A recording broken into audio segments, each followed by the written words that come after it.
네, 안녕하십니까. 저희들은 더불어민주당 예산결산특별위원회 소속 위원들입니다.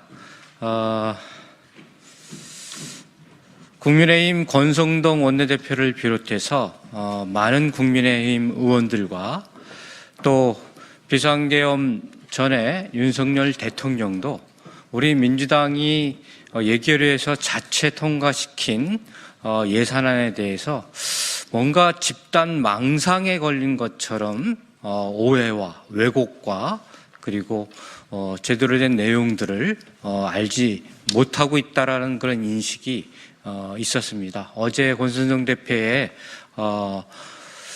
설 연휴 지난 이후에 기자회견에서 참으로 회개망측한 역시 망상에 빠져 있다라고 하는 인식이 들 정도의 심각한 예산안에 대한 왜곡이 있어서 오늘 그것을 바로잡고자 우리 더불어민주당 예산결산특별위원들이 내용을 마련해서 언론인 여러분들께 보고하고 국민들께 보고하고자 이 자리에 섰습니다.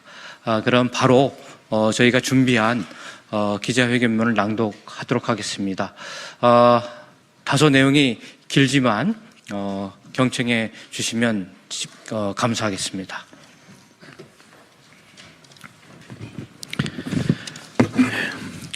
네, 국민의힘 권성동 원내대표는 어제 기자회견에서 이재명 민주당 대표를 향해 민생의 진심이라면 여야정 협의체 복귀하라며 민주당이 무차별 삭감한 민생 예산의 원상복구가 시작이라고 으름장을 놓았습니다. 단도직입적으로 말씀드립니다. 민주당은 민생 예산을 삭감하지 않았습니다. 국민의힘이 말하는 민생 예산이 정부가 주머니 쌈짓돈 쓰듯 쓰는 예비비와 용처 확인이 불가능한 특할비를 의미한다면 민주당은 민생 예산을 삭감한 것이 맞습니다. 하지만 어떠한 국민도 주머니 쌈짓돈처럼 쓰는 예비비와 특할비를 민생 예산이라고 생각하지는 않으실 것입니다. 지난해 통과된 올해 예산 중 삭감된 내용을 상세히 말씀 올리겠습니다. 먼저 예비비입니다. 정부와 국민의힘은 예비비를 감액해 재난과 재대응 능력이 약화되고 산업과 통상 변화에 대응이 어렵다고 호도하고 있습니다. 정부가 당초 국회에 지출한 예비비 규모는 4조 8천억 원이었습니다. 코로나19 이전 예비비가 3조 원 수준이었습니다. 그리고 23년도에 예비비 집행 실적은 1조 3천억 원입니다. 집행률이 29%에 불과했습니다. 24년도 집행액도 10월 말 기준 6천억 원으로 집행률이 14.3%밖에 되지 않습니다. 이를 고려해서 4조 8천억 원의 절반이 되는 2조 4천억 원을 감액한 것입니다. 그래서 올해 정부가 쓸 수 있는 예비비는 2조 4천억 원이 되는 것입니다. 또한 이러한 예비비 이외에도 정부가 각 부처에 재난 및 재대책비로 총 9,270억 원이 따로 편성되어 있습니다. 이에 더해서 재대책 국고채무 부담 행위도 1조 5천억을 활용할 수가 있습니다. 정부와 국민의힘이 예비비를 엉뚱한 데 쓸 계획이 아니라면 예비비 감액이 재해와 산업통상 변화에 따른 대응이 어렵고 민생 예산을 삭감했다는 근거 없는 비판을 해서는 안 될 것입니다. 또한 국고채 이자 비용 5천억 원 감액도 신규 이자율을 고려한 것입니다. 다음으로 특수활동비와 특정 업무 경비입니다. 검찰을 비롯한 일부 권력기관에서 특정 업무 경비를 회식비로 쓴 것이 드러났습니다. 명절 떡값은 물론 민원실 경력금, 공기청정기 임대료와 기념사진 비용, 휴대폰 요금, 국정감사 감사 경력금 등에 사용한 것도 확인되었습니다. 이는 극히 일부입니다. 국회는 예산 심사 과정에서 특수활동비와 특정 업무 경비 사용 내역을 확인하려 했지만 정부는 관련 자료를 일체 제출하지 않았습니다. 특수활동비, 특정 업무 경비는 기밀이 요구되는 수사활동에 쓰게 되어 있습니다. 명절 떡값, 민원실 경력금이 기밀수사입니까? 또한 특수활동비를 연말에 몰아쓰고 퇴임과 이임을 앞두고 몰아쓰는 것이 법이 정한 예산 집행 원칙에 맞는 것입니까? 특수활동비와 특정 업무 경비를 제외하고 권력기관이 수사하는 데 사용하는 예산은 단 1억 원도 감액하지 않았습니다. 민주당은 국민의 혈세라고 불리는 국가 예산이 허투루 쓰이는 것을 막은 것입니다. 또한 삭감된 청년 취업 진로 및 일 경험 지원 사업은 정부가 해외 인턴형 물량을 전년 대비 2배 증가시켰으나 해외 인턴 사업의 문제점을 고려했을 때 과도하게 증가됐고 유사 사업인 K-무브 스쿨 예산도 편성되어 있어 전년 수준으로 감액한 것입니다.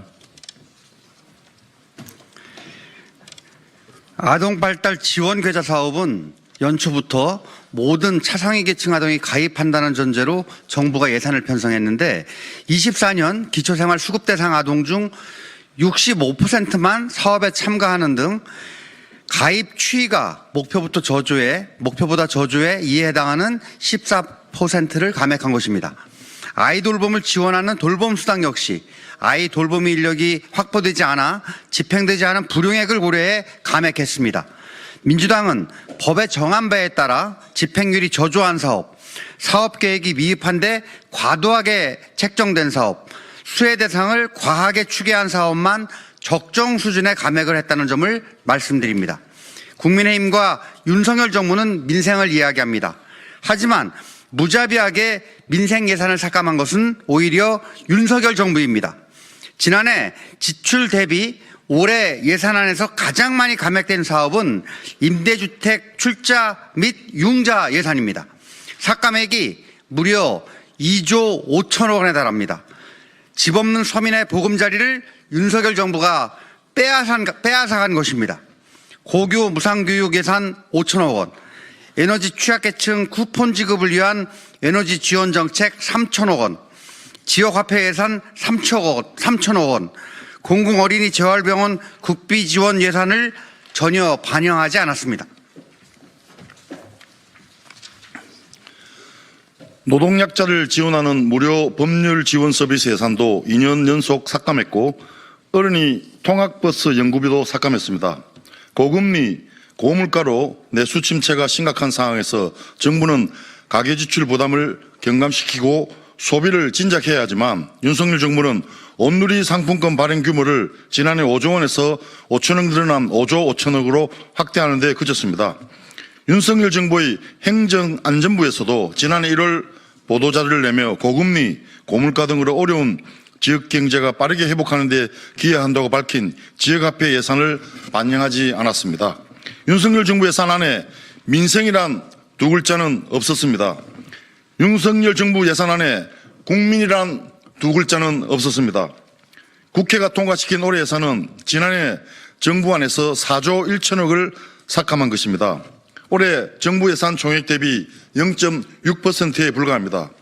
이 정도로 국정 운영이 어렵다면 야당을 비판할 게 아니라 정부와 여당의 자질을 의심해야 합니다.